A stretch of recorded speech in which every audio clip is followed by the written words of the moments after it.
Welcome once again to Squares of the Round Table. I'm Jive and I'm Rivera, and of course with me as always, and every time you tune in, they're the same two people that hang out with us, Mr. Mike and Mr. Jeff. How are we doing, gentlemen? Okay. I'm good. All right, coolness. Speaking of coolness, it is getting kind of cool out. Did you hear about the weather this weekend? Well, I didn't hear about it. I fucking shoveled it. Yeah, we got some shit. We got some wind chills coming in by this Friday. Yeah, like 13 degrees. We had a merry Halloween. Okay. Yeah, and well, of course, it is what it is. This is the Christmas people. That's what this is. That's what this is. They keep encouraging the snow miser to... Yeah, that's what the other part is. Why can't we celebrate now? Because you bring snow, you asses. Well, cold weather. They're collectively chanting the Christmas songs, which is bringing the cold weather. Yes. It's not the global warming, though. Let it snow, let it snow. No! Don't let it snow! You know what? You know what we need to have happen? Can I tell you there was no better karma than watching a whole bunch of people be depressed on the fact that Halloween was totally snowed out. And I want to be clear about something. For the people who celebrate Halloween normally, and when I say that, like they didn't, I'm talking about the people who didn't like start in the middle of like the spring or like midsummer or like August, who are like Halloween, Halloween, Halloween. Not if you were one of those people, you deserve it. If you're not one of those people and you celebrate like a normal human being, I'm sorry. The rest of you, you know who you are. If you're setting up your haunted house in July. Yeah. If you're already setting up, like, if you're going around putting up all of your phony cobwebs and your lighted pumpkins and your ghost and your mechanical goblins and things in your front lawn in August, yeah, you deserve it. Or even September. It's like, it'd be different if, like, Halloween was, like, at the beginning of the month. Halloween's at the end of the month. Do you really need to put your stuff out in September? Hashtag war on Thanksgiving. That's the nature of the beast. That's what we're dealing with right now. Yes, the war on Thanksgiving. And, of course, once again, as you look around you, the stores have already jumped on the Christmas bandwagon. This is a losing battle. And the fact that the media, television or cable or however you want to address it, I find that there are less and less Thanksgiving specials being shown year after year.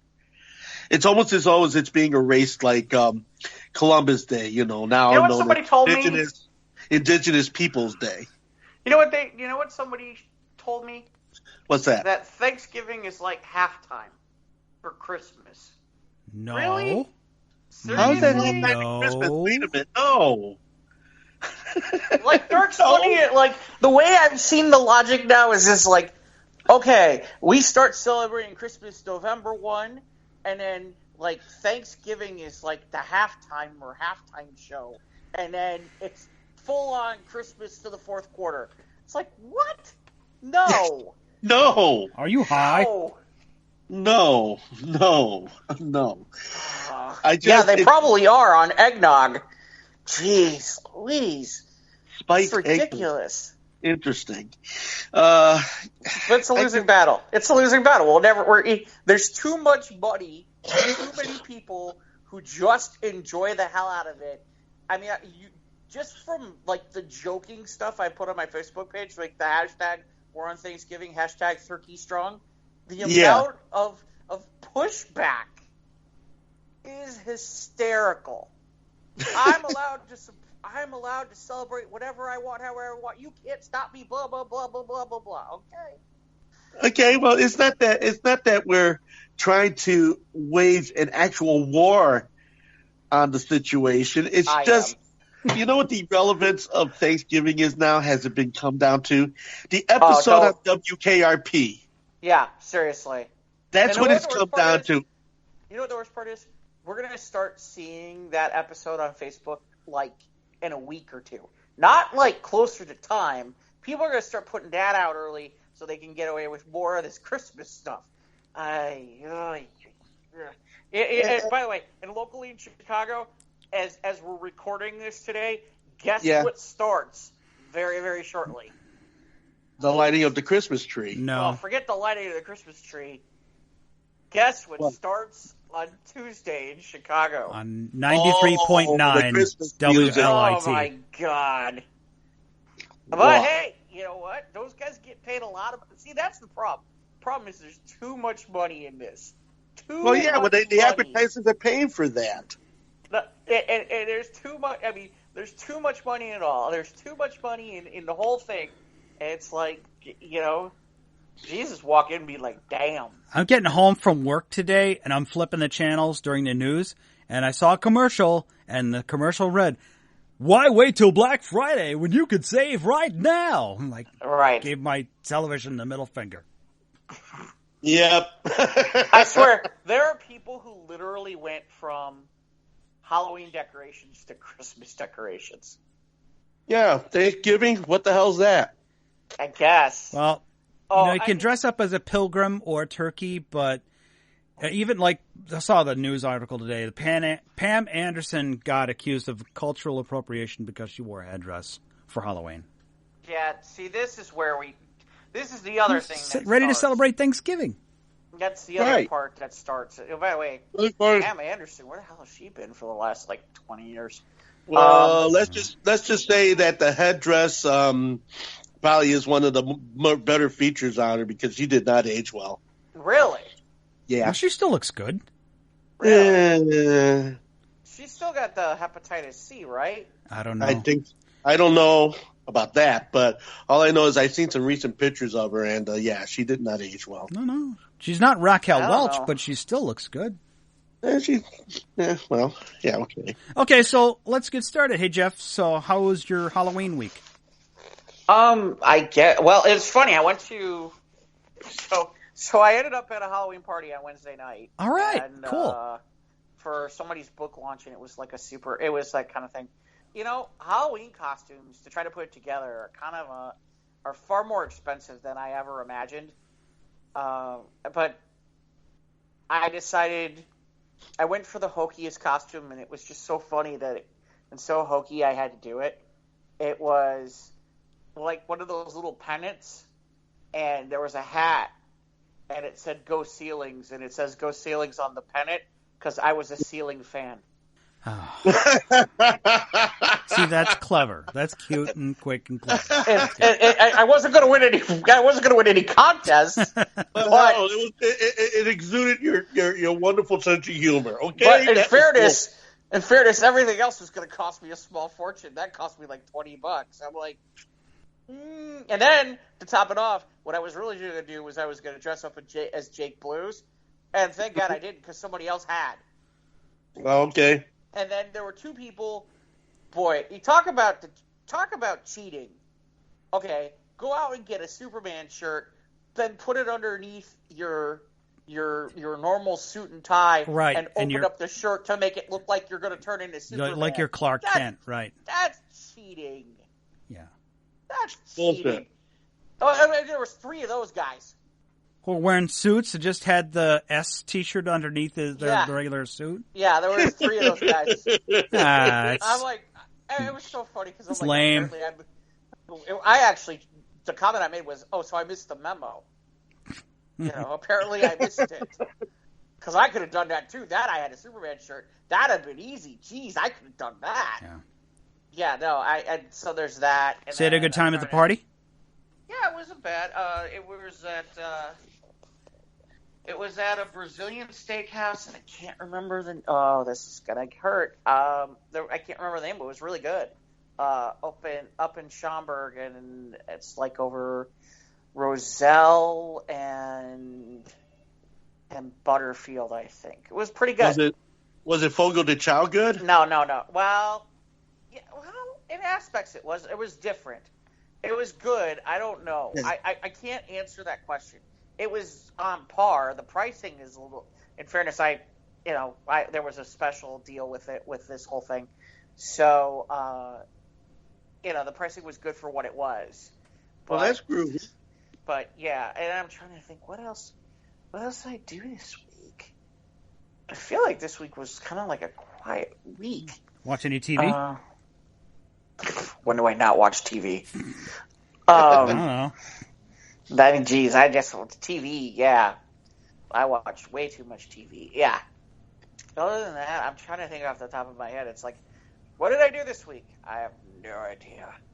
But I think it was kind of a quiet week. I actually kind of had the house to had the condo to myself for Saturday night. So I was like, okay, we'll just hang out here. So. Okay. What about you? Oh, I'm sorry. I did have one thing to bring up. Apparently, did any of you run into the traffic jam that was the Popeyes drive-thru? No, I didn't go to Popeyes. Then there's Popeyes like 15 miles from here. You don't understand. I wasn't going to Popeyes, but I was stuck in the traffic that was the Popeyes drive-thru. Okay. Wow. I guess as in, there were people on the street, like at a standstill, waiting to go through the drive-thru. What day was this? Yesterday. Okay. For the stupid sandwich. For the stupid sandwich. What is in this thing? Do you like? It's because Popeye is not known for chicken sandwiches, and well, I mean think they did some sort of. Didn't they do some sort of promotion too? I have no idea. Oh, it's National Sandwich Day was Sunday. Yeah. Oh, we'll talk about that. We'll talk about News in the Squared. I got News in the Squared on deck too. That's pretty funny. Okay. But yeah, no, seriously, like half a block line to the point of where it was screwing up traffic. Wow. And I'm told by other people, if you were within anywhere near a Popeyes, it was screwing up traffic all day. Yeah, I don't have a Popeyes in my town, so fortunately. I mean, crazy, just crazy. I mean, I had one right down the street from me. I mean, yeah, I don't know if you saw it, Ivan, but seriously, the drive, there's one at the corner of Golf and Waukegan, and I can't figure out for the life of me why no one is going on the green light. And then I see people going around, and I'm like, why would anybody have to go around? It doesn't look like there's an accident or anything. Then it dawns on me, I'm like, are all these assholes waiting for a chicken sandwich? Mm-hmm. No way. Yeah, no way. Yeah, way, apparently. Holy How long were you stuck in traffic? Until I realized what the heck was going on. A good 5 or 6 minutes. Mm. I literally had to go around in the other lane and go around them to go do it. Was this lunchtime? No, it was 2:00 in the afternoon. No, that's late for lunch. That's yeah. It was that's the spillover from the lunchtime crowd. Okay, it was 2:00 in the afternoon, and then I had to drive past that way later around 5, and it was still insane. I mean, people making U-E's so that they could turn around so they could go and get in the line and get in the car line to get the freaking sandwich. I'm like, what is in this thing? Crack cocaine?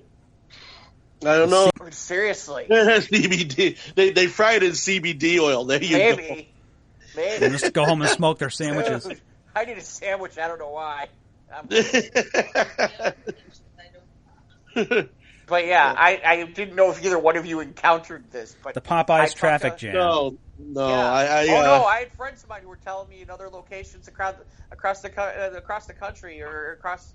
A friend of mine in Wisconsin, I heard somebody talk about this in Atlanta, where literally there was traffic jams anywhere near a Popeyes. It was crazy. Yeah, I didn't experience that over here where I'm at. And I got a Popeyes. It's only 2 blocks away. So that I don't know if either they didn't do it there or they sold out so fast that it really was, was really a non-problem, So. Well, maybe you weren't close enough. If you had been within a block radius, maybe that'd have been different. Maybe, perhaps, but I seriously, if you were within a block of that, yeah, no, it's so yeah. Of course, there's always traffic where that. Yeah, right, but that's because I'm in the city. Yeah, because you're on near the on ramp. Right. So, Ivan, how was the Halloween crowd with all the snow and everything and all that garbage? Well, on Halloween, I was down at Cafe Mustache. I was spinning for the show, the Halloween party, and the birthday party for Ralph Drarsky, who was the owner of Cafe Mustache. And of course, happy birthday again to you, Ralph. And yeah, we had a marvelous time. I mean, I got in there around 9ish and got myself set up and played some tunes. We had Les Strychnine, which of course is made up of three of my friends, Nes Knowlton, Drew, and Carissa, who of course it was a power. What they did was a live show. The album was called Loaded, and it was done by a band called the Velvet Underground. They did the entire album as a tribute to the band, so it was great. They did a wonderful job. Then on the twist of the other side of the coin, there was another band, Joe Maines and his friends, who did the music of ABBA. That's right. They did an entire tribute show to ABBA, complete with saxophone parts, flute parts, and all the top ABBA songs. It was a throwdown. So basically, I maneuvered between the two bands, playing intros and outros between both bands.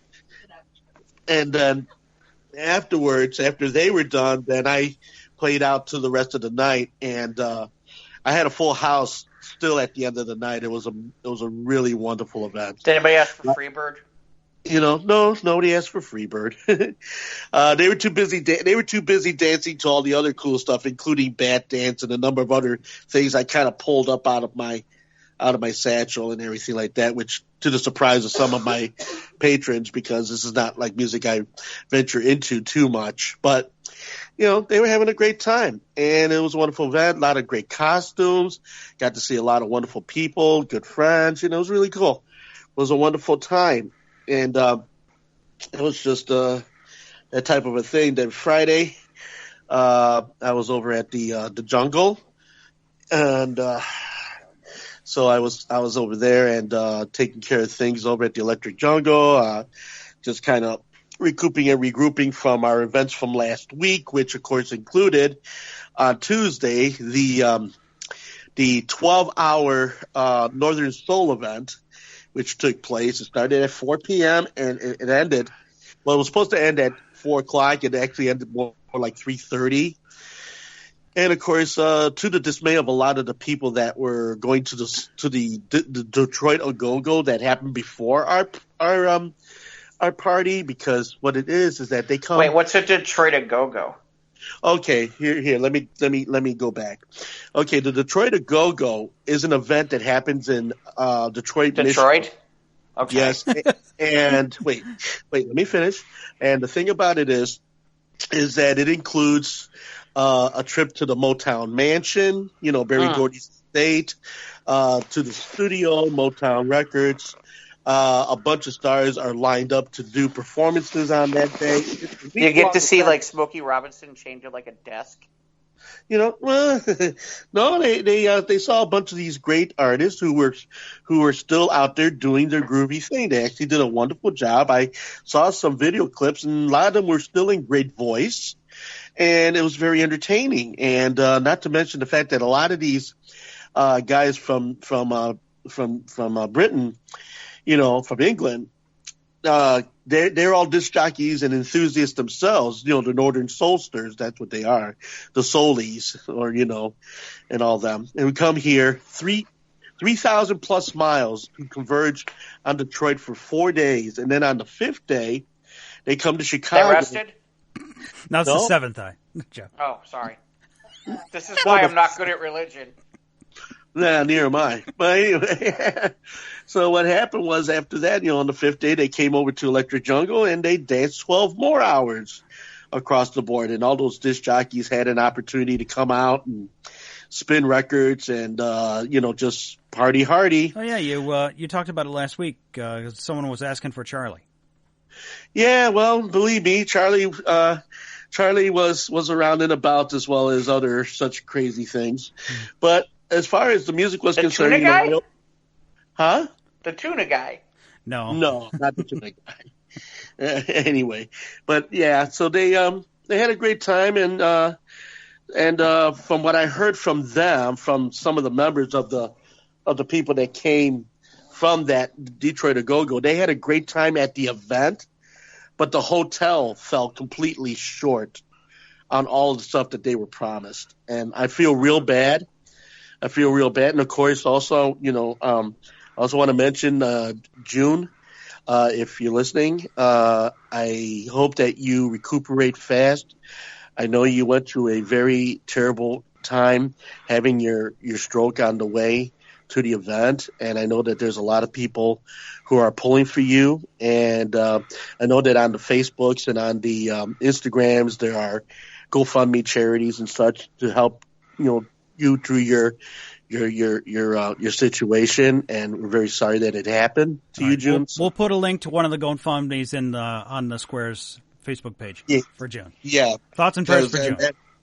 Thoughts and prayers. Yeah, so, we just wanted to put that out there because it was just an unfortunate event that she was en route and then she fell ill, and then, of course, that whole thing kind of started, which ended up pretty much being a domino effect behind the scenes. As far as the event itself was really good, but the hotel, the people that put the thing together, ended up receiving a big front of money, and they had gone ahead and give the hotel up to the time that these people were going to show up. 10 of their rooms were not finished.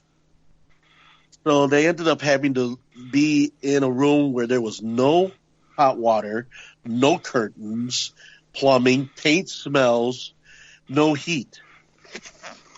Joy. So, yeah, that really kind of put a damper on them. I mean, they're very hardy people, and they didn't let that get the best of them, and, bless them for that and everything. But, had that been me, I would have been totally pissed off about the whole thing because, you pay good money to do something like this. And, okay, when the people that are organizing the event, when other people who are supposed to be with you on board with the organization you're putting deceive you in this manner, yeah, that's unacceptable in my book. So, so that being said, I felt really bad about what happened in that behalf, and I've stated that on several of the postings that I have on my page about the situation. And as it looks, if there is or is not another Detroit A Go-Go, I'm not certain. But aside from that, it made me sad. I was looking more forward to the Wake Me Up You Go-Go. Yeah, well, so aside from that, yeah, so then that was Tuesday. So recuperating on Wednesday, then jumping into it on Thursday, then ripping and running on Friday, and then doing the event on Saturday. Nothing on Saturday. What did I do on Saturday? I love how he asks the person who's not on mic. Yeah. He's asking. He's asking right. His manager. His manager. No. He's got a manager. Well, promoter. Julie is my Mrs. Burns. He's got a promoter. How come we don't have a promoter? Julie is my Mrs. Burns. I have to say she overlooks both the appointments and finances of what I do. As far as my situation for Moonsoul Music. So yeah. But it was just a very busy thing, and then unfortunately, having stuff happened, right?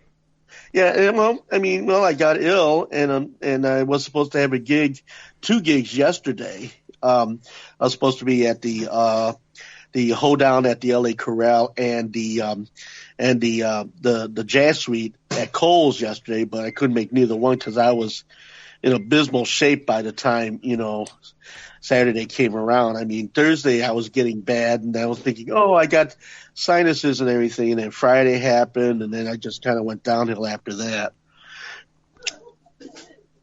So no, I didn't do anything Saturday. You're right. So anything other than that, yeah. So now I'm just doing my best to recuperate. And of course, you know that box of tissue. You probably seen the posting on both Instagram and Facebook. That was a full box of paper when it got here yesterday. So it's just like I didn't think that my body could hold down so much stuff. It's just like wow.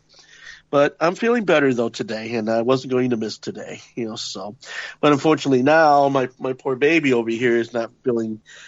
She's not feeling worse. She's feeling worse for wear, and I feel bad because I think I gave it to her.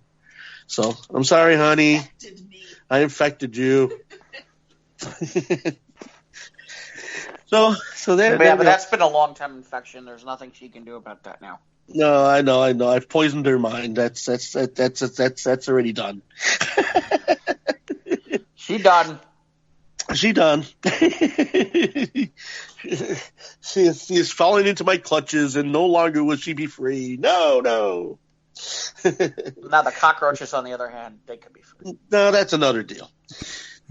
Which, thank goodness, we haven't had any of them.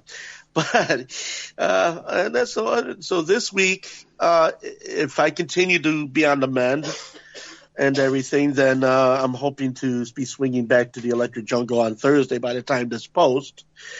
And then I have another gig on Saturday for the mustache again. So, yeah, love that mustache. I just think it's funny that Ivan was playing ABBA. Oh, I didn't play the ABBA. The band. Well, the band was. Were they dressed as such? Yes, they were. Cool. I was gonna say I don't think I would very much be shocked if Ivan ever played ABBA. Well, no, actually, the band after Strychnine did the whole Velvet Underground album of Loaded, then these guys came up and they did the best of ABBA. This other group. It was like two tribute bands, Well, one band is a working band, but the other band is an actual tribute band, and they did ABBA. So it was really very good. It was really very good. They have tribute bands for ABBA. Yeah. Boy. Well, boy. believe it or not, they've all jumped on the bandwagon, Mamma Mia, and everything else. Now they hear ABBA song and they're all about it, Yeah, are they known as the Dancing Queens? So like, okay.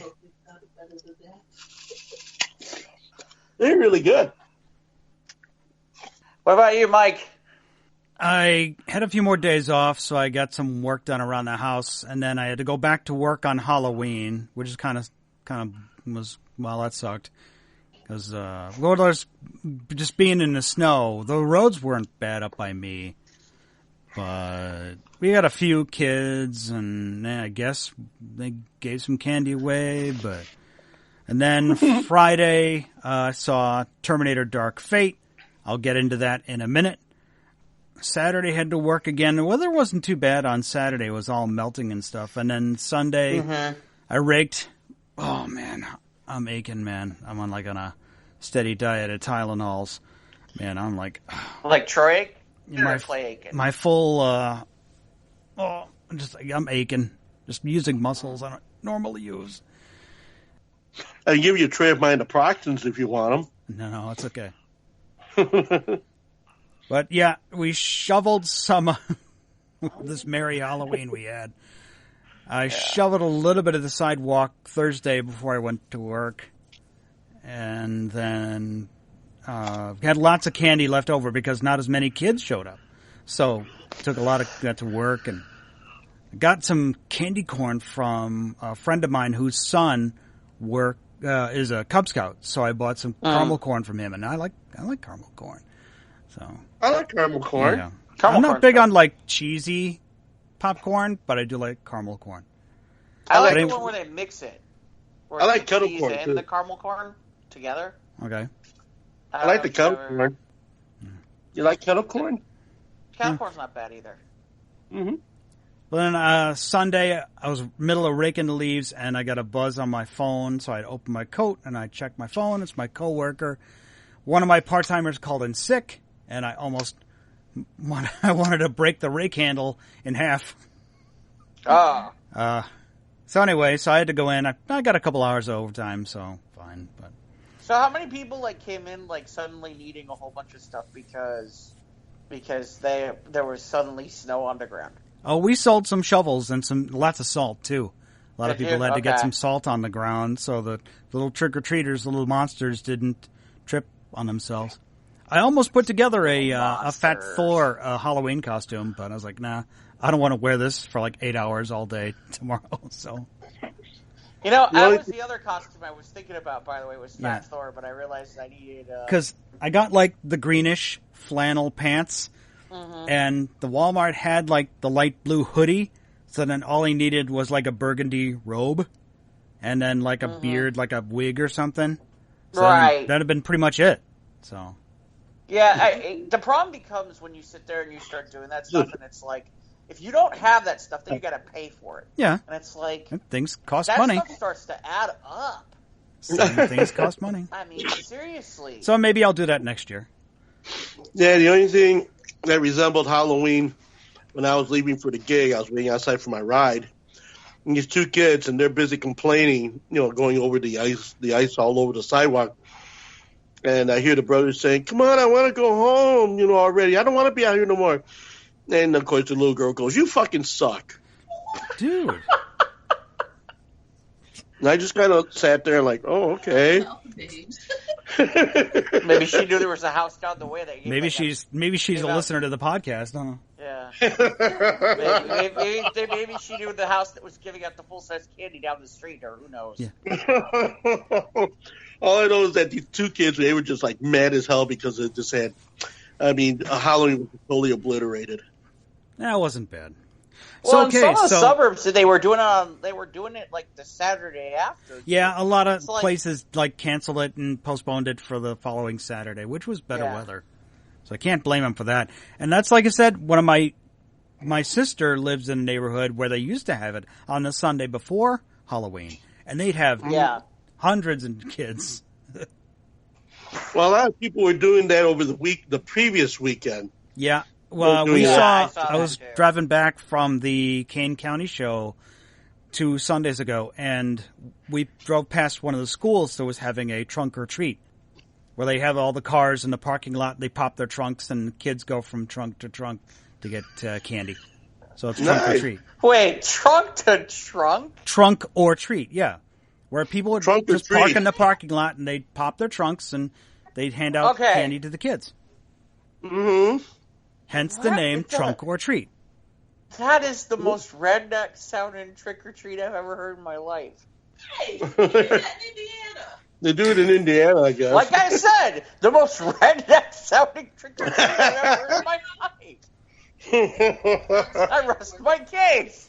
It might have been. It sounds like something they do in Indiana. That way, it's all in one place, and the kids don't have as far to walk, and you can get like group shots of the kids and their costumes.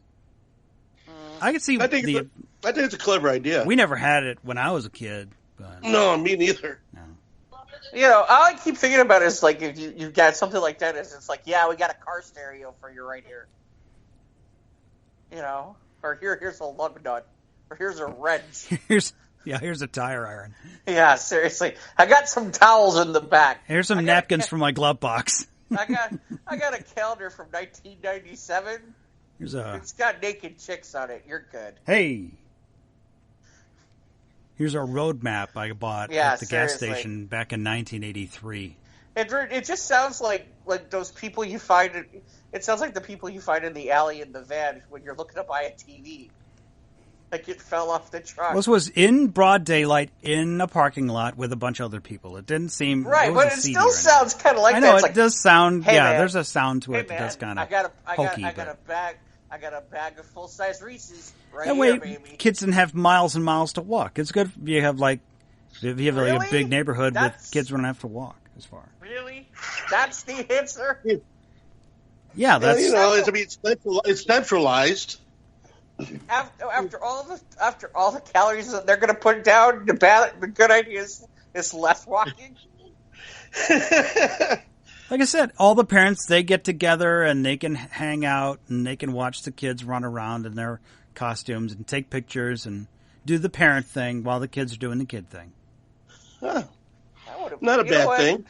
It'd be fun to be the parent who gives out things. The trick is you gotta be careful because you gotta have like all kinds of stuff. Here's a pine tree air freshener. No, give them like the apple slices. They all hate that. Oh, the ones with the apples, yeah. Mm-hmm. Or stuff like that. Yeah, the apple slices with the apples, Ivan. Yeah, those are the best ones. No, the apple slice, the apples with the razor blades in them. Yeah, watch out. No, Okay, Ivan, that's that's a different bad. conversation. That's wrong. They used to be a for real threat years ago. Well, I remember. Yeah. I love how Ivan takes us right down into like the horror film aspect. Yeah. Of Trick or Treat. This conversation took a dark turn, Ivan. Yeah, seriously, we went from redneck to dark turn.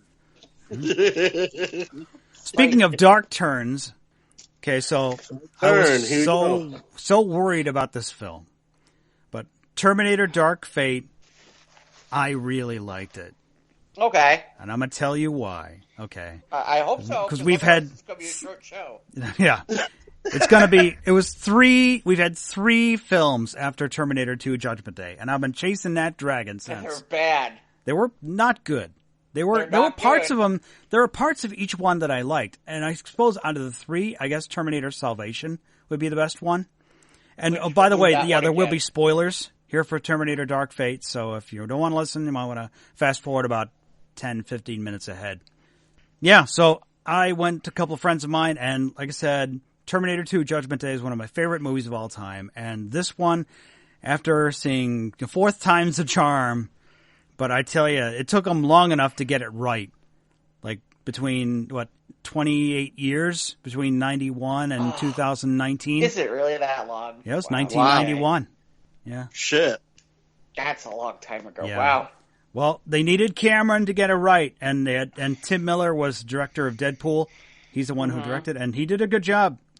And let me tell you, there are people, though, unfortunately, there are people with a political agenda will poo-poo this film because it deals, well, there's dealings with, like, the U.S.-Mexican border and the whole girl power thing, not just with Sarah Connor, but with the new girl, Danny, and the soldier. You think so?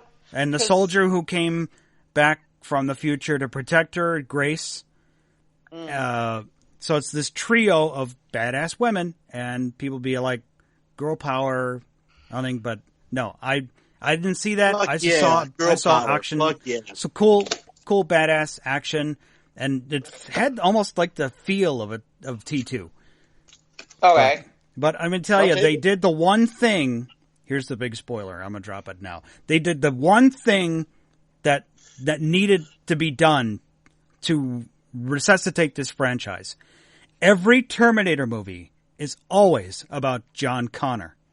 First 5 minutes of the film, they kill John Connor. Oh. I was like, I was like, oh my fuck. It's like, do I already love this movie? It's like they did it. I was like, oh my god, they fucking did it. So we've seen this boy now. Yeah, this was a de-aged, younger Eddie Furlong. This takes place like they show the flashback of the future that never happened with the Terminators at the beachhead, and all of a sudden it's 1998, and there's a de-aged John Connor and Sarah Connor sitting at a beach, and the kid's talking to a girl at the bar, and all of a sudden the de-aged Arnold comes up and just shoots him dead and walks away, and Sarah's screaming, and it's like they sent who knows how many Terminators they sent through the portal to either 1991 or 1984 or whatever. But they did it. And so they fast forward to Mexico. I think it's a city in Mexico. I'm not sure what city it is. I don't remember. So we follow this young girl, Danny, and apparently the Terminator's after her now. And the new hero, the new heroine from the future, Grace, shows up and fights the new baddie, which is called the Rev 9. And I don't even know who this guy's played by, but it doesn't matter. But as soon as then Sarah Connor shows up, because apparently she's been hunting Terminators, and every line that comes out of Linda Hamilton's mouth is awesome because it's fucking. She's just badass. Same badass she was in Terminator 2, Judgment Day. Notice she was absent in pretty much everyone. I think they might have used her sound, like her voice, like Christian Bale in Terminator Salvation was listening to tapes that Linda, what Sarah Connor made for her son to listen to in the future. But so apparently, I'll sum it up a little bit further. Fassel Hester here. There's a new Skynet. Okay, we figured it out. Miles Dyson's work was destroyed in Terminator 2, so Skynet is no more. It's a new threat caused by new tech that was left behind, or at least just people, humans in general, screwing things up and creating another robot apocalypse. Wait, humans screwing things up, because that would never happen. Yes, yeah, it certainly does. It's like, so they're reunited. So here's the shit kicker. Okay, so Grace has like these global coordinates tattooed to her thigh that we have to go here in case we need trouble because they were sending a signal. That's why how Sarah Connor was hunting these Terminators. Was that she is like getting texts from this unknown source when new Terminators show up where Sarah would go and dispatch them. But these are the coordinates that she's getting them from. They go to this town, this one little house in the middle of nowhere, and it's Arnold. And it was the same Terminator that killed John Connor in 1998. And of course, Sarah just wants to blow his head off, but just like in Terminator 2, this Terminator, once his mission was completed, he gained a conscience. He found new purpose in protecting life. And makes sense because, like, in the short time Arnold was around in Terminator 2, he learned the value of human life or something like that. So anyway, Rev 9 is, like, super smart and wiring it into the internet and trying to find them, track them down. They have a big showdown in the plane and then at the dam. I don't think it's Hoover Dam, but it's one of the... No, it's a big dam, I guess. Big dam. It's a big dam. It's a big dam. But damn. Action, had great story, great dialogue from Arnold and Linda. They just soak up the scenery. It's great. Had that great feel. And although it sounds like kind of not a compliment, but this is the best Terminator movie we've had since Terminator 1 and 2. Yeah. Which it ain't saying much, but this one was very enjoyable, and I will see this again in the theater. Which is, I couldn't say that for any of the other three. Terminator 3, Terminator Salvation, Genesis, they're poo compared to this one. I liked it a lot, and unfortunately, it's not doing very well at the box office, which is unfortunate. Because maybe just... And that, I never watched the Sarah Connor Chronicles that was on Fox. That was actually supposedly good. Yeah, I heard it was parts of it that were okay, but I never watched it because it's just... I didn't see how they could just maintain that TV budget, especially at that day and age, with the CG effects and all that. But good action, and they kept the LOLs to a minimum. A friend of mine pointed out that the Rev 9 was a little too OP, and there was one scene with Arnold where he picked up a pair of sunglasses and almost put them on. I'm like, all right, that was a little bit too. But I'd say I'd give it 4 out of 5 yeah-mans. Solid action film. I dug it quite a bit. And like I said, I maybe want to go home and watch T2 again. So it was fantastic. It was really good. Not my favorite movie of the year, but it was very enjoyable for me. And the nostalgia factor was there. There were certain things that the diehard Terminator fans would know, like when, there's a scene where the bad guy Terminator crashes out of the air and lands at a barbecue. And he just walks out of the barbecue, and there's a song playing on the radio at this barbecue that the same song was playing in T2 when Arnold walks in naked into the bar. He's like, I need your clothes, your boots, and your motorcycle. Anyway, so yeah, and like I said, the humor worked. It wasn't too stupid or syrupy like Terminator 3, where Arnold's all like talk to the hand. Like, that's this dumb.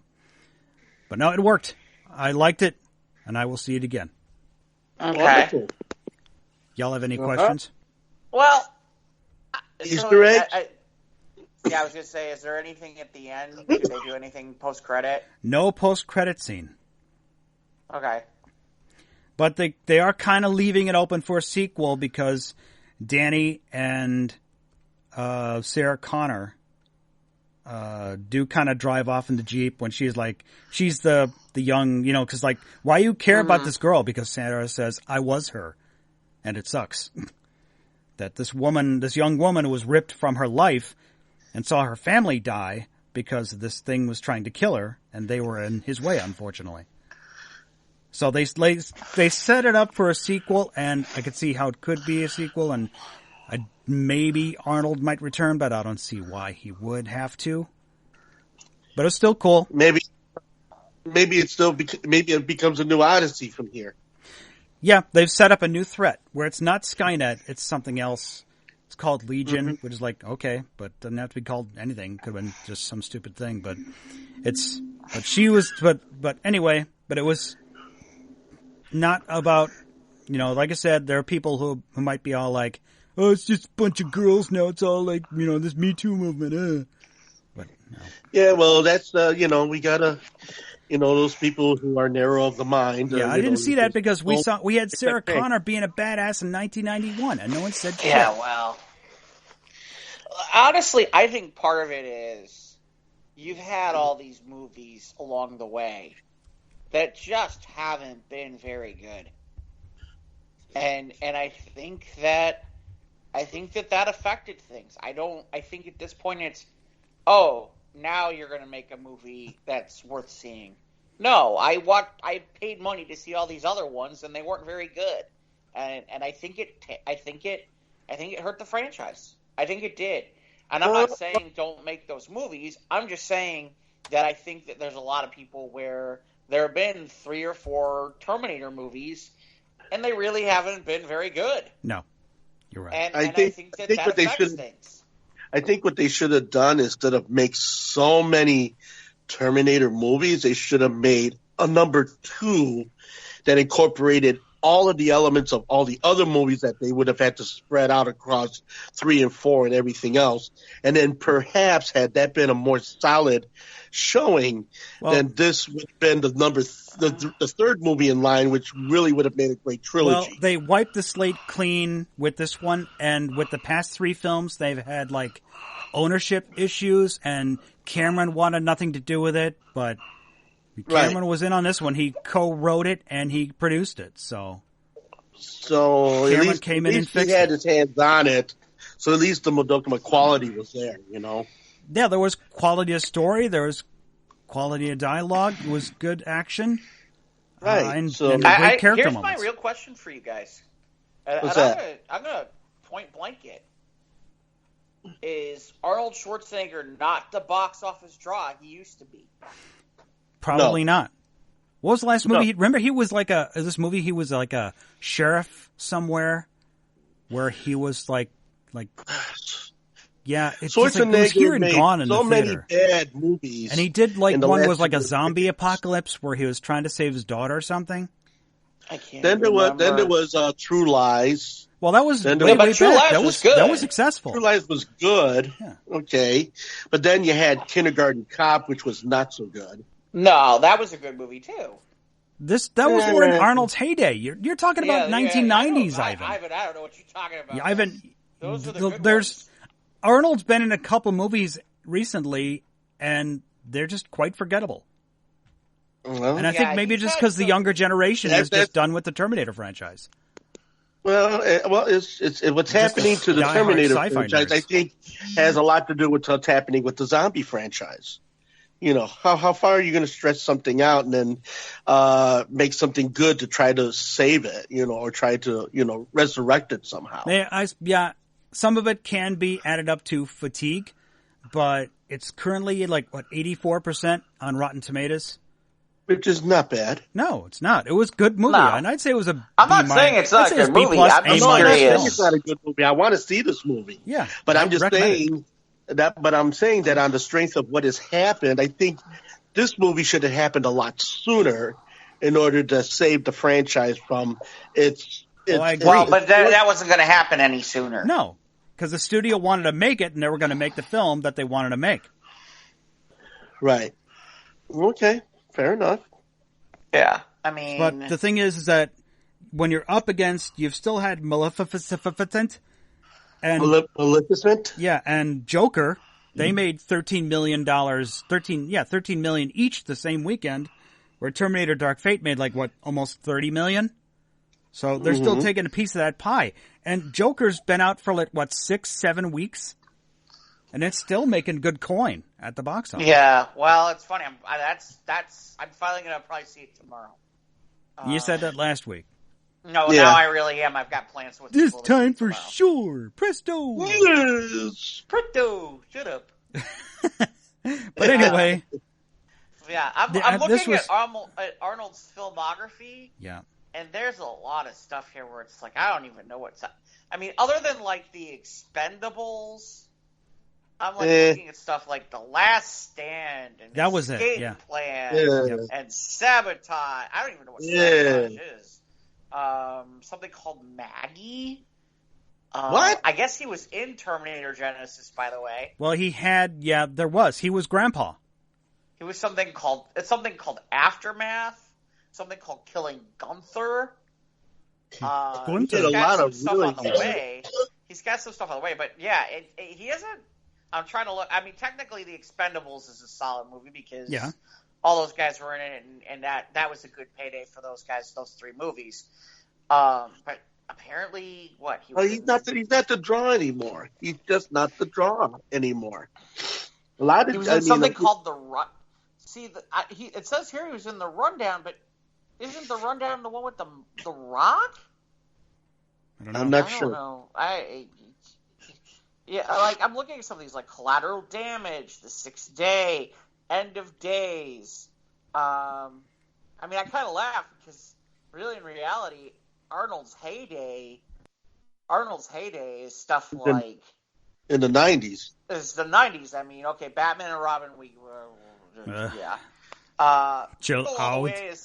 Jingle All the Way is kind of a cult favorite that gets played during the holidays. It I defined want the the Turbo Turbo Man. Man. I Right. say, That's why am I it. doing this? Mike does it better than I do. That's it.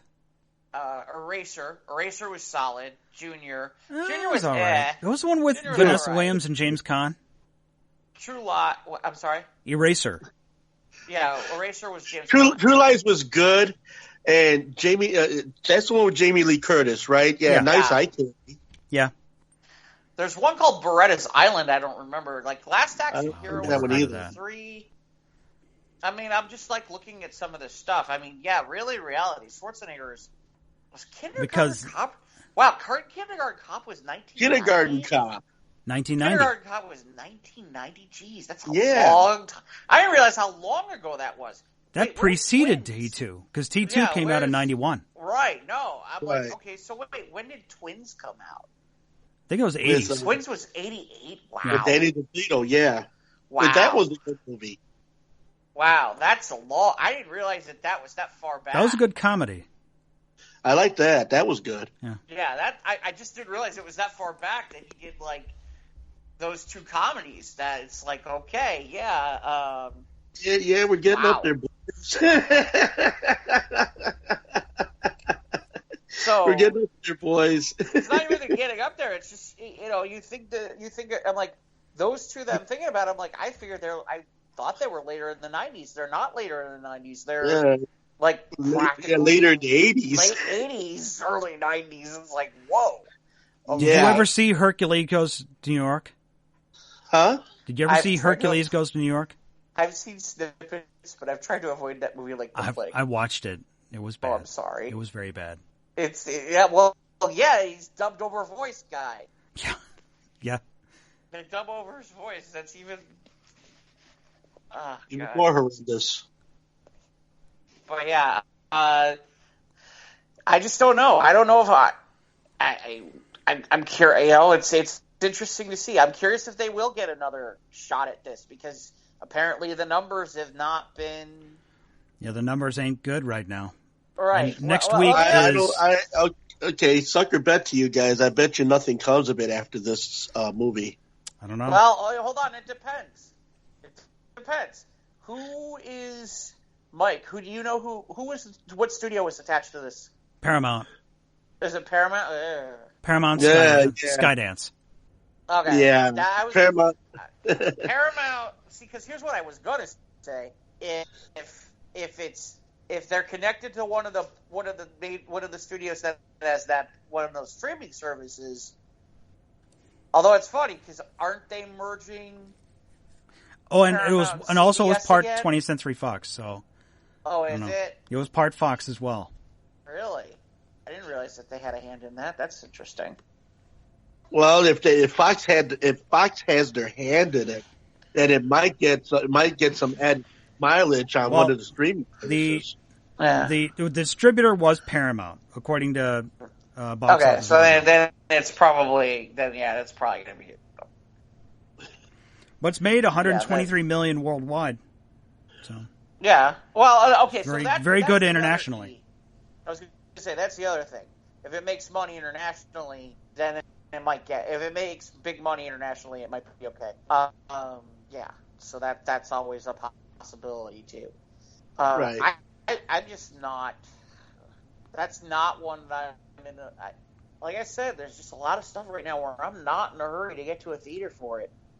See, speaking of streaming services, just real quick, Mm-hmm. you notice what's been happening with now that Disney Plus has been getting up, has been getting up and running and everything. You notice they're dropping a lot of stuff from Xfinity. They're dropping a lot of stuff from other places. I've been watching. I've been watching. I've been watching on things their platform.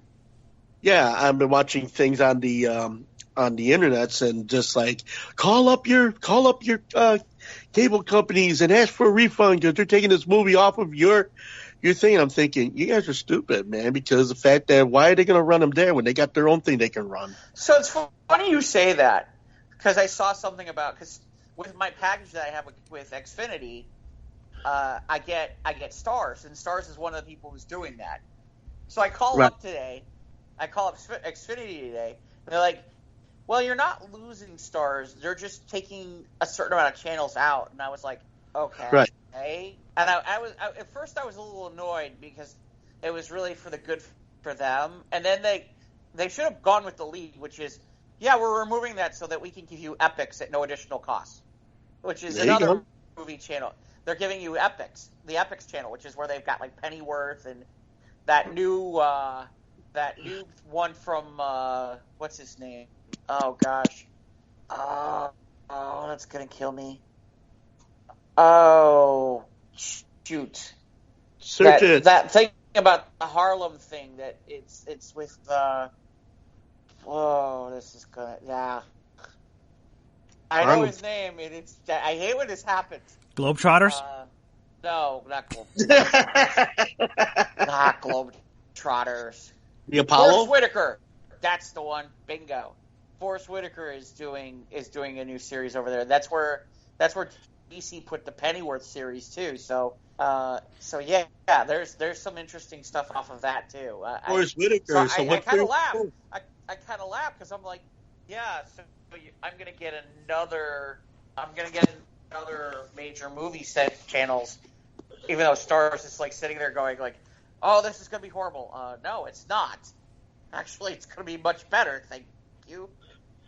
So I don't know why Stars is doing that because basically Comcast is replacing those channels with Epic. So I'm like, oh well. Yeah, I guess for the people who don't directly go to the Disney Plus channel and everything like that, they're like all of a sudden all of the stuff that they're paying for is starting to disappear and everything. They're like, sure. they're calling foul, and it's like, well, if you want to keep up with that, I mean, it becomes a matter of choice now. Well, yeah, it's their shit. They want to move it to their streaming platform. Well, I mean, as long as we're talking about streaming platforms, so IGN had this up, and they're as it is, they're missing a few things. Just looking at this, they have all of the different services that, as of now, have announced pricing. Okay, so we'll start low to high. Okay, and Mike, you'll probably be able to tell me about YouTube. I don't know how much YouTube costs. Okay. I have YouTube Red.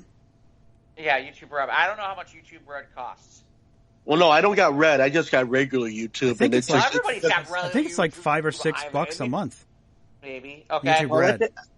Well, I pay $9 for my Netflix completely, and then all the rest of the channels just kind of fall in. Right. Well, I'm just okay. So just to give perspective, so this new Apple TV thing is $4.99 a month. Disney Plus is going to be $6.99. Apparently, well, they included some of the movie channels in this too. Okay. Okay. That are involved. So they have Stars in here for $8.99. Prime, which is Amazon, is $8.99. The CBS All Access is $9.99. Showtime is $10.99. Hulu is $11.99. It's $12 for Hulu. Shit. Well, in fairness, weren't they running a deal where you could package both and get both for some inexpensive deal? So I mean, if you're doing Hulu, you might as well just take the put together package between that and Disney Plus. Netflix, now it's funny. Netflix they have here for $12.99. Maybe that's a different version. I don't know.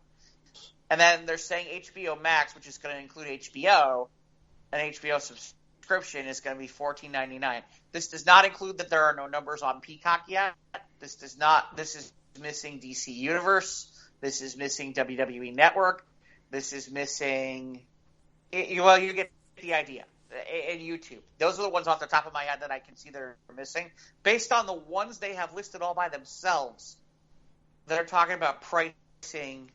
If you paid for all of those, we're talking about $90 a month. And by the way, that doesn't include that you haven't paid your. That doesn't include that you've paid your internet bill or your phone. Or your phone. Yeah. Right, your phone or your internet. You haven't paid for either one of those. It's just cable, yeah. Or just streaming. That's just the stuff, just the content. No, it's crazy. I'm curious to see you how got to this pick all and works choose, out. But I'll be honest. I give some of these guys credit right now because they're people who have been making content for a long time, or people who've made content that's worthwhile. They're getting paid, and it's about time because they kind of were getting hosed with all the stuff that was going on with streaming, and they were kind of getting hosed with all the stuff that was getting pirated onto YouTube and whatnot, BitTorrent and all that stuff. So it's nice to see that some of these guys are getting paid. Like we talked about, I think last week, that the South Park guys are going to get $500 million. I can't even remember where it's going. You posted the headline on the Square's Facebook page. Right, but I can't even remember which service it's going to. But this is what's going on. It's crazy. Is okay, what going where? Yeah, it's going to get to the point where other than what's you're getting locally, what you're getting locally in terms of reruns. South Park is going to HBO Max. Oh, is it going to HBO Max? Sure, that makes sense. I thought Comedy Central had their own kind of platform. I guess not. Well, that's the thing. Because HBO is owned by Time Warner. Right. I don't know if they own Central or what, but no, I guess not. No, because ironically that's a CBS property. Well, yeah, Comedy Central is Viacom. Right. So that's an example of where CBS has not done what they needed to do, which is they really haven't built out their service very well. They've done certain things that are good with it, but they haven't done nearly what they could be doing with it, and so it's kind of interesting. Now the Picard thing, we'll see where that goes. Yeah, and season 3 of Discovery and whatever else that CBS. Well, I know I know what's his name. Peel put that.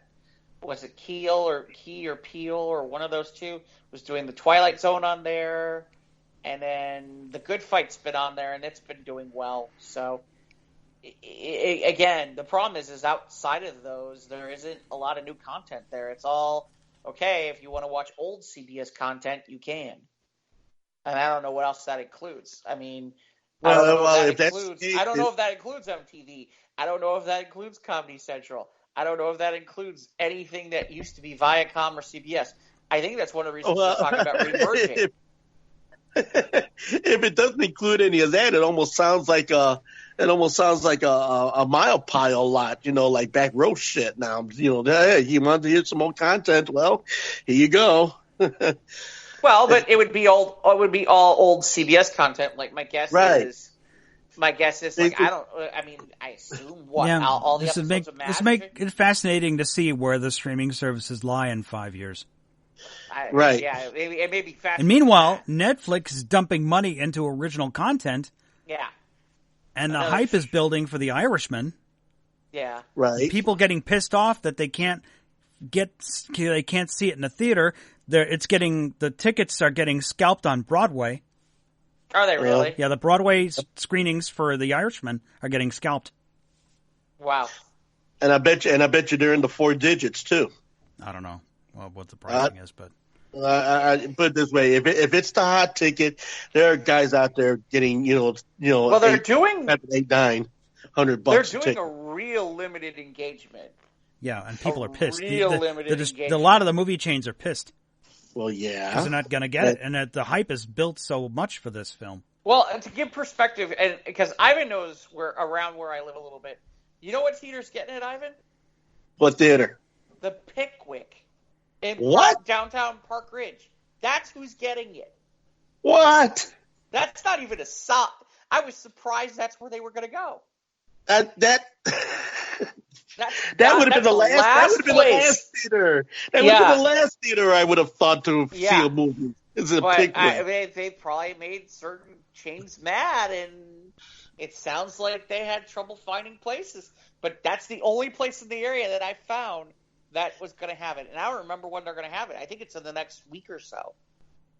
I'll just wait. I'll wait till it gets on Netflix. And there was one of the people who I know who has Netflix. I showed him the trailer, and he was like, I'm going to put this on my watch list. I'm like, okay, so I don't really need to worry. We'll watch that when the time comes. Well, then I can watch it too, so that works. Right. Well, the only one we won't be able to watch is, actually, should we say things like this on the show? Sure, why not? You could always let Mike have your password, and he can check a few things out too. Yeah, that's fine. I use my sister's password. Oh, do you? Okay. I'll give you my password. That's the other thing that's interesting. My password's easy. See, that's the other thing that's interesting. The other thing that's interesting is supposedly they're going to try to crack down on multiple people using accounts now. And I'm like, that's ridiculous. But on my Netflix, it says to add on other people, so I could just as easily just add Mike to my Netflix, and then he can just take it off from there. Yeah, only two devices can be logged in at the same time. Right, something like that, or yeah. Well, you know what I mean. But if I'm not using it, why don't you use it? I don't care. You want to hear a sneaky thing too? Like, I'll give you an example, okay? What's that? Just to give perspective. Okay. So I'm out someplace. I was on my way home, and I knew the local broadcast on locally for CBS for NFL that we were getting the Indianapolis Colts game. Okay. So I'm like, I can't get it on the radio here. I'll put it on my phone. So at least I can listen to the play-by-play as I'm driving on my way back. Right. And all of a sudden, I can't seem to get it. Oh no! If I'm at home on my own home Wi-Fi network, then it will let me watch the game. Oh, okay. It doesn't matter that I might be somewhere else to want to watch the game. Well, if you want to watch it on your iPad or something. Right. Right. If I pay the NFL. Right. But if I want to watch the local feed that I could watch, technically I should be able to watch on my phone through Xfinity. No, not unless I'm home and I'm attached to myWi-Fi. Otherwise, nope. Okay, all right. I'm like, that is absolute garbage. Well, all I can say is, my intentions were good anyway. I mean, yeah. If you ever need the Netflix, Mike, let me know. So here's the question. So by the time we get on next time? Yeah, I guess so. So by the time we get on, Disney Plus will have started, right? Right, I think so. A week from tomorrow, which is the 12th. Okay. All right. Last I checked, yeah, that's Tuesday the 12th is launch day for Disney Plus. Oh, okay, so right before we record our next show. Yeah. Anybody thinking about it? Yeah, I'm all in on Disney Plus. Oh, are you? Do you Yeah. have it? Okay. If it's reasonable, what was it? How much is it again? Like $6.99 a month. Yeah. Oh, geez, I might have to pull the trigger on that. Yeah. I'd wait. Honestly, I'd wait a little bit. A little bit because they're not really, unlike Netflix. And this is the other thing I've noticed is apparently now Netflix is going to not do this either on certain shows where they're not going to release them all at once. Like Mandalorian, I think is taking like 2 months to fully release. Okay. So that Why? it's releasing every week versus like on Netflix, it's like, okay, we're going to release all the episodes on this day. Yeah, they're not going to drop them. Yeah. They're not going to do that. No. Oh, you're not going to be able to binge watch everything all at No, once. Right. because the episodes will they'll put like, you said one every other week or something, you said? I think it's like a 2 Because I think episode 1 of The Mandalorian will be ready on launch day. Right. That will be one of their episodes. Yeah, that will be like the first live content that they're going to have, new content that they're going to have launching that day. Yeah. Uh-huh. And I've posted a list on the Squares the Roundtable Facebook page of the complete catalog of shows and movies available on launch day on Disney Plus. All right. Some interesting stuff too, as long as we're talking about services. So one of the things that's interesting is it looks as though I can't remember what else it was, Mike, but I know one of the shows that HBO Max is now putting into development is a Green Lantern series. Okay. Did we touch upon that last time on the last? Well, we talked about. You asked about how come we don't get the Green Lantern. Well, apparently the answer is. Well, they heard you, Ivan. HBO Max. It's going to be on HBO Max. Okay. So that's pretty amazing. I mean, so they're gonna and it makes sense because they'll have budget. They'll have enough budget to do that show in theory, because they'll spend the money to get the right amount of budget to do that show because that'll draw people. That'll draw some people, and that'll get people to come over. It's still unclear how that relates to DC Universe, by the way. No one's touching that with a 10-foot pole. Well, it's because the Green Lantern has been a wild card for so many years. No, I don't mean that way. I mean, Mike, Mike, for example, when Mike goes over to his buddy's house and they watch Titans, that's technically on DC Universe, but DC Universe is also owned by the same parent company as HBO Max. So everybody keeps thinking they're going to fold the two in, but it doesn't. They keep being squirrely about whether they're not going to do that. But my understanding is some of the DC Universe content will get moved over there. Well, and if it does, that would be a good thing, no? Yeah, one less streaming service because there's, like I said, the list that Jeff mentioned earlier, it's telling that there's just too many of these fucking things right now. It's not that it's too many. Well, it depends on how you do it. There are certain people. See, it's very interesting because for people like you and me, we'd rather just pay for the service and keep having the service. For other people, what they're doing at this point is, okay, I buy this 1 month, I watch a whole bunch of stuff here, then I drop it, then I go to another service this month, and I pick up all the stuff here. And so that's what they're kind of doing. It becomes a piecemeal thing. Right. And the problem is, to me, is I'd rather not have to remember when having to juggle each of these things you got to watch each month. Right. But some of these people the other thing is if you're watching network TV or you don't have cable, this is the stuff you're watching. Yeah, there are less and less people now are cable subscribers now because of this stuff. I mean, look at all the things that have been happening. I mean, okay, for $90, you could get all of this streaming, and you get this cable, which you're paying 2 times that kind of money for not that much more content. I mean, think about it. And then, of course, you get to pick and choose whatever it is that you're, wanting to watch at any given time, unlike cable where you have to adhere to a schedule. Think about it. I mean, there's more choices there. Well, but here's what's going to be interesting. So somebody like Xfinity, who's pretty much the biggest of the cable companies. Right. So they're owned by AT&T, and or wait, are they? No, that's Time Warner. My bad. But Xfinity is with NBC and Universal. That's right. And NBC and Universal are launching Peacock. I'm waiting to see if there's some sort of thing that will happen where a lot of what happens is that's a service that you can fold in for a little bit additional cost into your monthly service. I'm curious to see if that's what comes of it, if you're going to keep cable. Okay, so here's the thing. Okay, now what if? All right, I'm going to play devil's advocate. What if that does not happen? That'd be fascinating if it doesn't. I don't know why you wouldn't.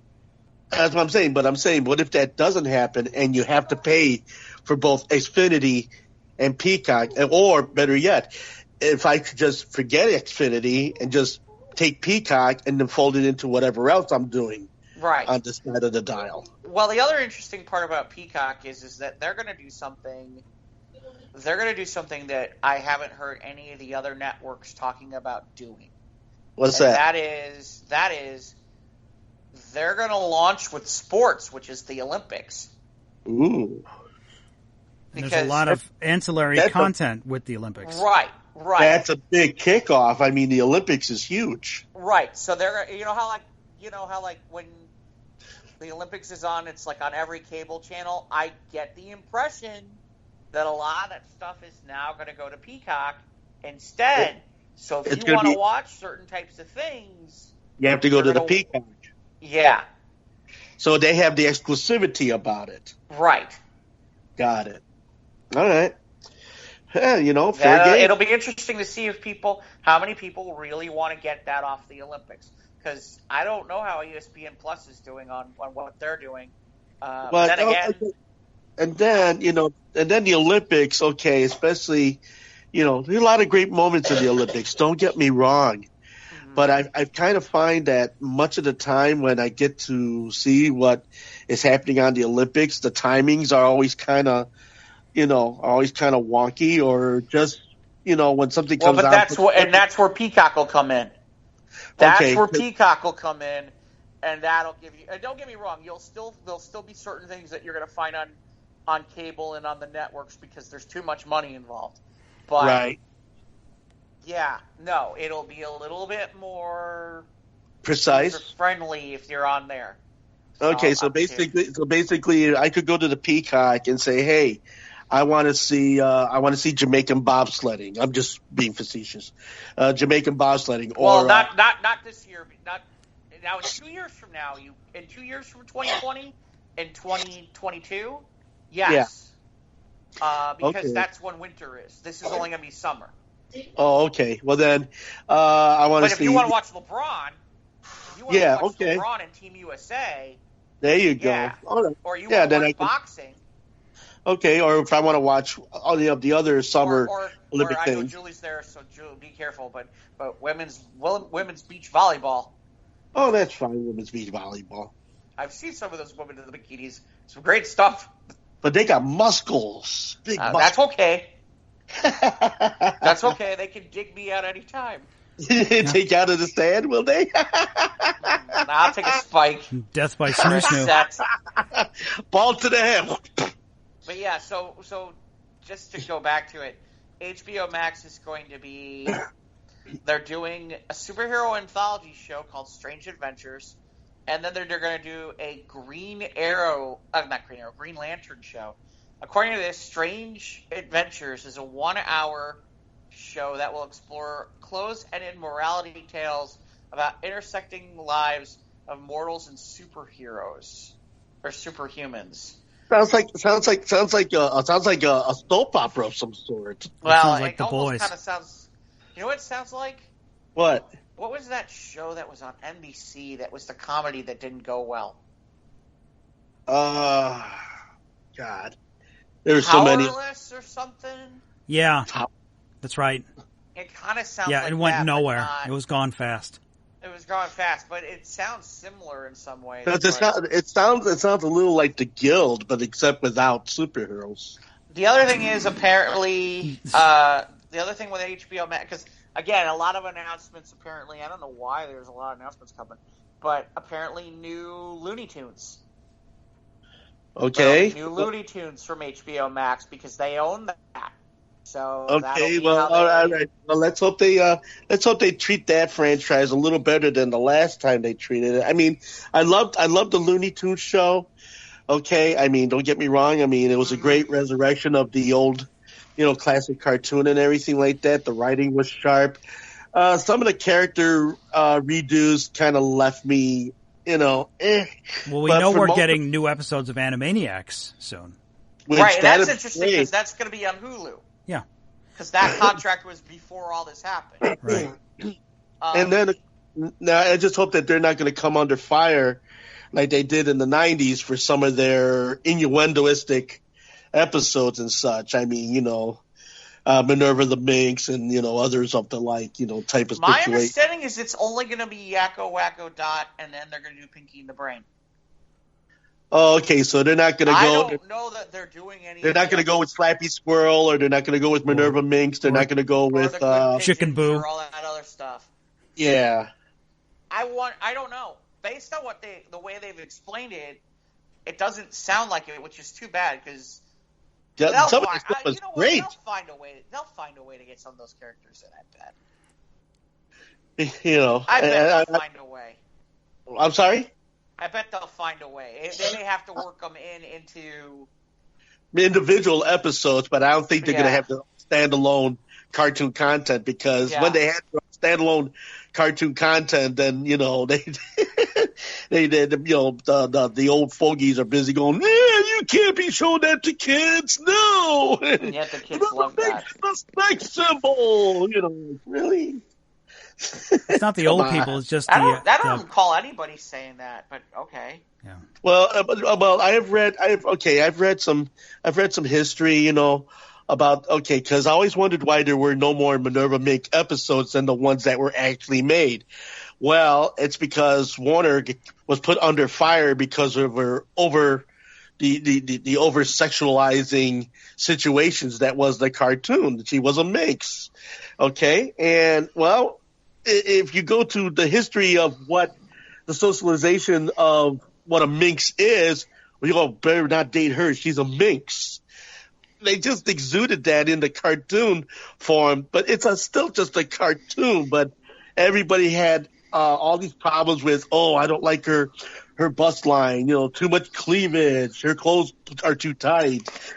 She's too sexual. The dog is looking like he's having an erection, all this type of shit. I'm like, really, people? I didn't remember any of this, but okay. Oh well, I was a fervent follower of the Animaniacs back when they were on television. You were a furry follower, I'm a fervent follower. You heard what I said. I just want to make sure which way you said that. I don't. A fervent. Not a vermin, fervent follower. Or are you a furry follower? No, I'm not a furry follower, for goodness sake. Come on. Why? You read all that anime stuff? Well, I read anime stuff, but I'm not ready to go jump into a furry costume and go out and go coochie in the front of my building. Come on. Yeah. Wow, what were we talking about? I think I would be the first one involved. Anyway, but what I'm trying dollars, Ivan would do it. Well, if the money's right, yeah. Well, if the money's right, Ivan will do most anything. So Ivan might do it for a sandwich or a burrito. Oh no, I don't do things for food. Come on, we'll flash for food. So, just real fast, the other Max animated series they're talking about is a show that. I guess it's going to be based for Hanna-Barbera, which is something called Jellystone, and they're described as a charming place where your favorite Hanna-Barbera characters live, work, and play together, but at the same time can't help but stir up trouble for one another. Expected to appear are Yogi, Boo Boo, Augie Doggy, Doggy Daddy, Roof, Yagi Yakety Doodle, Shagroff, Jabberjaw, Captain Caveman. It's not going to be the same without the classic character voices, though, like Dawes Butler and Mel Blanc and... Yeah. Well, but you got to do something with some of these, you know. I guess. You got to do something to bring some of these people back, but... Well, I think, you know, okay, my take on that is Jellystone, no. I think, didn't the creator of Ren and Stimpy make like 1 or 2 episodes of kind of a raunchy, kind of a... Yeah, they did it for Nickelodeon. Yeah, I remember those. Yeah. They were real bad. They had like Boo Boo. He was like, he sees Daisy there. And they were raw. They were just raunchy. Yeah. Hey, you know, what do you say there, Daisy Bear? Oh, hi, Daisy. I thought you were... And you're like, yeah. Tell us again how it would be. Well, it was Boo Boo going, hello there, Daisy Bear. I see her alone.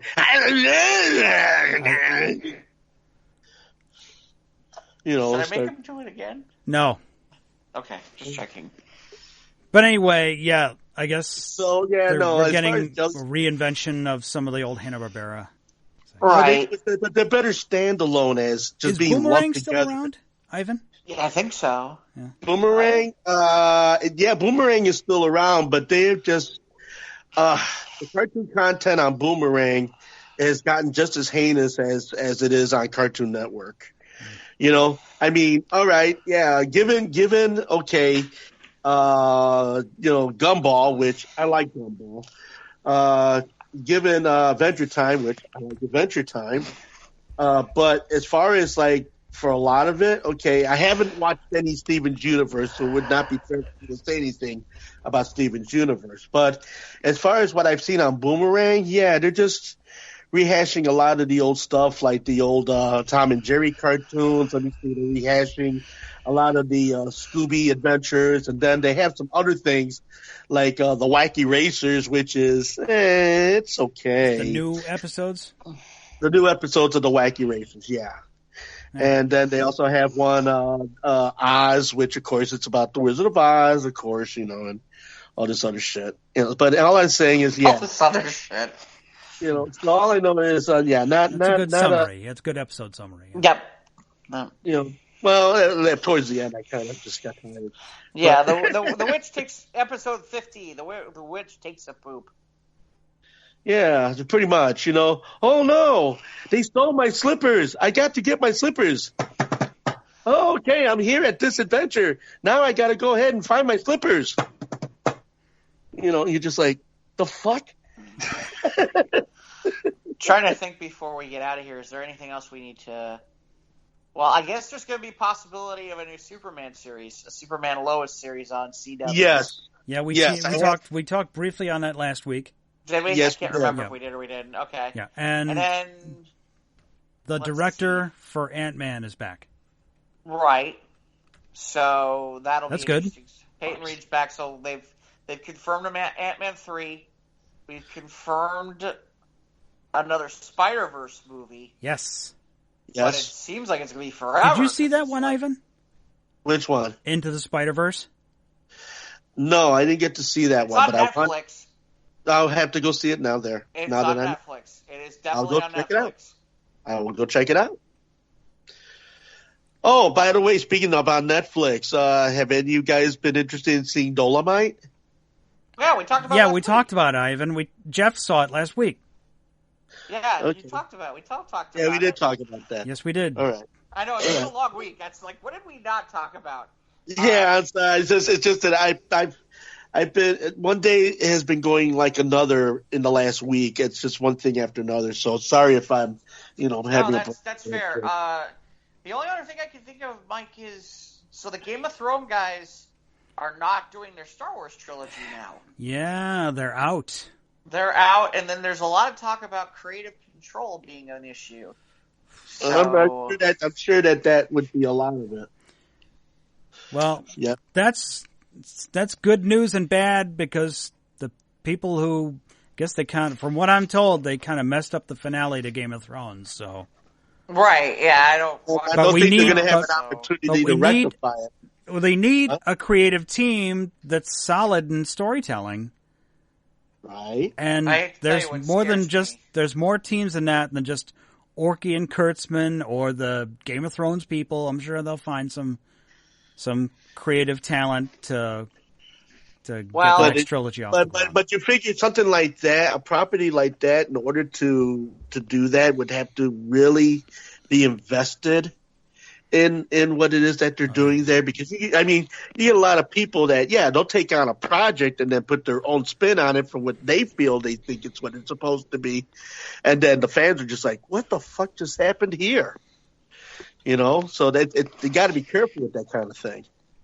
Well, and it's interesting you say that because Rian Johnson confirmed that he still is in the works for his trilogy, which I'm kind of rolling my eyes at, but you can't see it, so I'm going to tell you that I am. Mm-hmm. Well, I feel you. I still no. So we'll see. We'll get more news, obviously, after 9 comes out, when The Mandalorian takes hold. We'll see where they're going to take the series next. Well, it's interesting you say that because that's the person I think that's the person who they should be talking to. Is if The Mandalorian is as good as I've heard from people who supposedly have already seen episodes. Favreau, yeah. Favreau makes a lot of sense, especially if you're talking about having Kevin Feige do a Star Wars movie at some point. That would make a lot of sense, is to have the two of them work together and put out a couple of Star Wars movies. That would be okay. That's the other thing that was interesting about some of the articles that are coming out, is some of these creative teams are walking away because they're not getting enough control. And like some of them have said, the other thing is, with how I guess the Star Wars fan base is now considered toxic, and people are like, I don't want to deal with this. Which I find. And there's rumors that Kathy Kennedy is going to step down next year. But yeah, I don't know if that's true or not. But yeah, I don't know. Yeah, well, the YouTube sites and the what you call the toxic fans be all like, they should fire her for. Yeah, I don't. Well, if the toxic fans can do such a better job, then do it. But until then, man, really, wow. Well, this goes back to something we talked about earlier, which is, some of them are upset about certain things that happen. A lot of them are upset about things that happen in Last Jedi, and there are some aspects where I agree. There are, well, you can say that don't make any sense, and the same could be said about the Hans movie. Same could be said Hans? for that. Hans and Franz movie? The Han Solo movie will movie. pump you up. So yeah, Why? Hold on. What didn't make any sense for the Han Solo movie? I could go into a whole different dialogue about how so many people say, well, why is it such a standalone movie, and why is it not cohesive with the rest of the story, and why is it this and why is it that? And it's just like, what? Just like what they did with the Joker. Look what they did with the Joker. It's a standalone movie. It fucking kicked ass because it was a standalone movie. Well, I'll find out. I'll find out this week. I gotta be honest. There's a part of me, I don't want to see this movie. I really don't. Why? Because now it's not going to meet these expectations? No, I didn't want. There's a part of me where I didn't want to see it to begin with. I don't like that. The only thing that's making me accept the movie as it is that maybe this Joker is not the same Joker as we're aware of, and that this is kind of like an alternate universe kind of thing, and this is not the Joker. My biggest fear, and I'm telling you right now, especially with how much money they're making on this thing, my biggest fear is that, congratulations, this will be the Joker of the new DC extended universe. And I don't know if they can afford Joaquin now after this. And that would be frustrating, and that would not be what I want, and this is not what I want to see as a DC fan. If it's going to be a standalone movie, or it's going to be... I'd say it's probably just going to be a standalone movie, Jeff. Well, but I've heard people talk about there's an opening for a second movie. Right, but I think on the premise of it being a standalone movie, which I don't think it ties in to any particular continuity. I guess that's the right word. And I've heard a lot. I've read a lot, and Joaquin is walking on clouds right now because it's made such big money everywhere. And in fact, it made such a uproar. We had to have cops in front of theaters because people were afraid of what the content of the movie contained.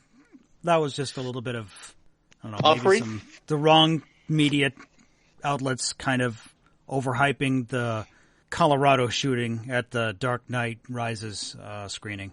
I think. There's a few other things with that too, which is there is some stuff in there that's pretty dark, and there is some stuff in there that's like I said, that's part of one of the reasons why I'm not that comfortable about seeing it. Is there are some things in there where it's like, you know what? I know the Joker's a dark character. I don't know if I'm interested in seeing it get this dark. I don't know, especially when there's no Batman around to deal with it, and apparently, here's a man alone running rampant throughout the city. Well, watch the movie and judge for yourself. Yeah, yes, like I said, do that, but I'll watch it and I'll see what this all comes out to. But yeah, I have some you have some thoughts. reservations. I have some reservations.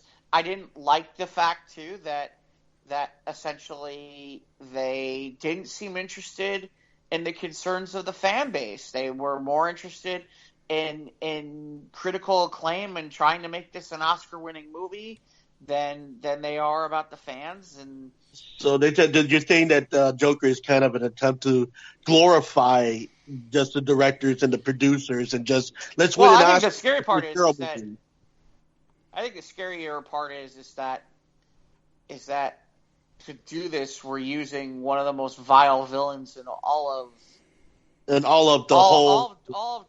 DC Comics, right? And people are talking about this being a Best Picture, and it's like, what does that say? What does that say about where we are as a society when we start doing this? I mean, it's because society has now made it acceptable in some regards to have these things become something where we could see it or experience it. It's a sign of the times, and it's a scary place. I haven't explained to me what you just said. Okay, now you have Joker. You have Joker, okay? You're talking about this character who's been a menace through the entire run. He's not. I mean, and it goes from bad to worse to right now going to downright vile. Okay? Now, society in of itself, okay, has, has in the last few years have made it where we could go ahead and watch this stuff, and instead of being freaked out by it, we're cheering it on. There are people rooting for the Joker. That's what I mean. Well, it goes a little bit more than that. It does go more than that, I know. But I'm just trying to. It goes more than that. Like the whole Suicide Squad thing, where they tried to make Harley Quinn and Joker's relationship a relationship of love. They try to romanticize it. And it's like, I understand that there is a romantic relationship there. Let's also not forget they're two psychopaths. Right. And I feel like that gets, and yet all I see is women dressing up like Harley Quinn, and it's like, okay, so yeah, got it. I mean, it compare, and that's what I'm saying. It makes the world a little bit of a scary place because of what the message it sends out there that this is okay. I think what bothers me more in some ways, Mike, is this: to get the kind of acclaim that they are looking for a quote unquote superhero movie. This was the character that ended up being not Batman, not Superman. Not Spider-Man, not Aquaman. Well, apparently the next Batman's in the works. Pattinson's doing some crazy kung fu or some stuff. to get in training. I guess. I don't know. Again, That but that or movie's- it might I don't be- think there that might- movie's gonna. I don't think that movie is gonna. How do I put this? I don't think that movie is gonna be a movie where it's gonna get the acclaim. It'll be. It's more for the fans like we're talking about right now. Right. It's gonna be for trying to win an Oscar for a Batman. movie. For the people at large. Right. So, but, I mean, but we'll see. I don't know. If they go ahead and they make a Batman movie and maybe in some way tie it in to the future Joker movie, see now That's my fear. My There you fear go. is that that's my fear is that because I've heard those talks before. well, yeah, Before Joker went and made almost close to $1 billion, that they were talking about trying to figure out a way to tie that into whatever was the being next worked Batman on. universe, Right, right? into the next Batman universe, and that doesn't. As And long as it if stays that- if that- standalone if- in its own little world, I'm good. But Yeah, that's- but if it expands into the next universe of Batman, which means Batman would have to be so over the top because this Joker is so over the top. I mean, Well, I don't know if he is or he isn't because I haven't seen the movie yet. I can't get into that like I far. said, I'm only going on the written page, what bits I have seen, and the bits I have seen have shocked me. Okay, so I'm gonna leave it right there. I'm gonna take the balloon. I'm gonna pop the pen. Like I said, just go see the movie and judge for yourself. Judge for yourself. Right. Right. No, I will. That's not, like I said, these are concerns that I have about it as from a perspective of certain things. But Okay. I will go see the movie. Fair I'm enough. curious to see what that. What that movie is. Yeah, I'm curious to see it. I'll see. What is that movie? What is that movie? Well, then you should go.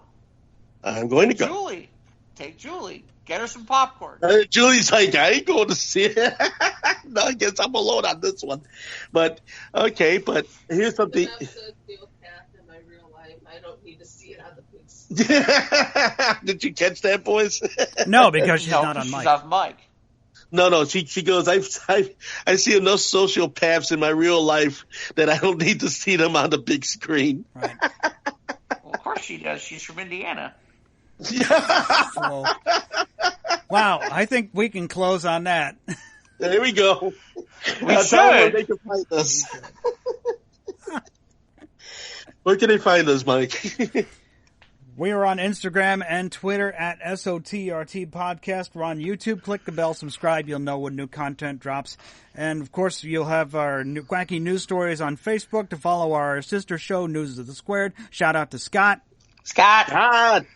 We're on Podbean. We're on Anchor. We're on Spotify. We're on Apple. We're on Google Play. Give us a 5-star review on Apple. We'd appreciate it. And email us at sotrtpodcast@gmail.com.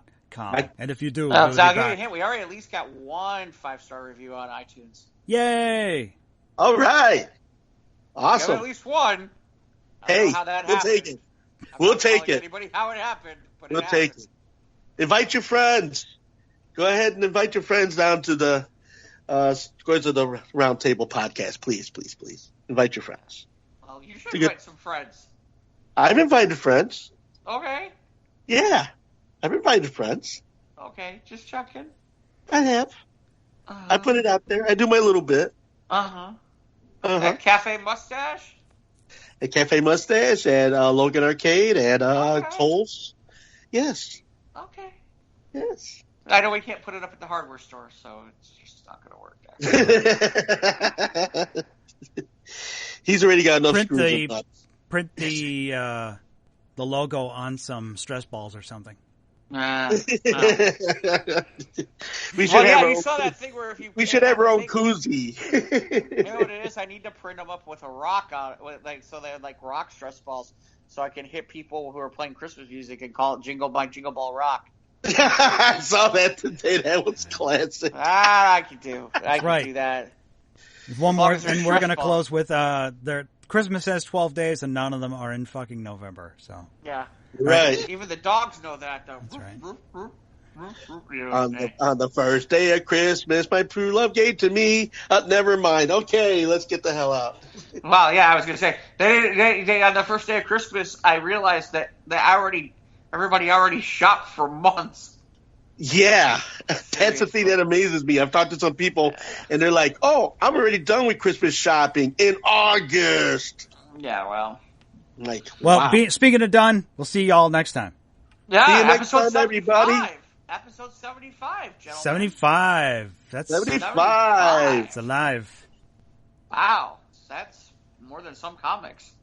That's fucking cool.